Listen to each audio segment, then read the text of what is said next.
திருப்பூர் அருகே மருத்துவமனைக்கு செல்லும் வழியிலேயே 108 ஆம்புலன்ஸ் ஊழியர்களின் சாதுரியமான முயற்சியால் கர்ப்பிணி பெண்ணிற்கு சுகப்பிரசவம் நடைபெற்றுள்ளது. திருப்பூர் மாவட்டம் வடக்கு தாலுகா கொடிக்கம்பம் பகுதியைச் சேர்ந்த தமிழரசன் என்பவரின் மனைவி நர்மதா. 3வது முறையாக கருவுற்றிருந்த இவருக்கு நேற்று இரவு திடீரென பிரசவ வலி ஏற்பட்டுள்ளது. உடனடியாக உறவினர்கள் 108 ஆம்புலன்ஸை வரவழைத்து அவரை திருப்பூர் அரசு மருத்துவக் கல்லூரி மருத்துவமனைக்கு அழைத்து சென்றனர்.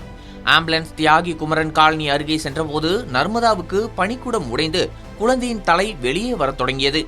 நிலைமையின் தீவிரத்தை உணர்ந்த அவசரகால மருத்துவ உதவியாளர் ரஞ்சிதா வாகனத்தை ஓரமாக நிறுத்துமாறு ஓட்டுநர் தமிழரசனிடம் கூறியுள்ளார். ஆம்புலன்ஸ் ஊழியர்கள் இருவரின் துரிதமான மற்றும் சாதுரியமான முயற்சியால் ஆம்புலன்ஸிலேயே நர்மதாவுக்கு சுகப்பிரசவத்தில் ஆண் குழந்தை பிறந்துள்ளது. இதனைத் தொடர்ந்து தாயும் குழந்தையும் திருப்பூர் அரசு மருத்துவக் கல்லூரி மருத்துவமனையில் பாதுகாப்பாக அனுமதிக்கப்பட்டனர். தற்போது தாயும் சேயும் நலமாக உள்ளதாக மருத்துவர்கள் தெரிவித்துள்ளனர். ஆபத்தான சூழ்நிலையில் மிக சரியாக செயல்பட்ட ஆம்புலன்ஸ் ஊழியர்களுக்கு பாராட்டுகள் குவிந்து வருகின்றன.